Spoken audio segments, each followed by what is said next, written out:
You ask Tiger to solve. This deals with linear equations with one unknown. The final result is x equals -17. Let's solve it step by step. Group all x terms on the left side of the equation. Subtract 5x from both sides. Group like terms. Simplify the arithmetic. Group like terms. Simplify the arithmetic. Group all constants on the right side of the equation. Add 10 to both sides.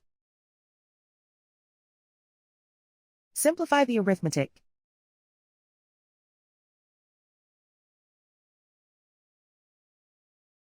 Convert the x into a positive number. Multiply both sides by -1. Remove the ones. Simplify the arithmetic. And so the final result is x equals -17.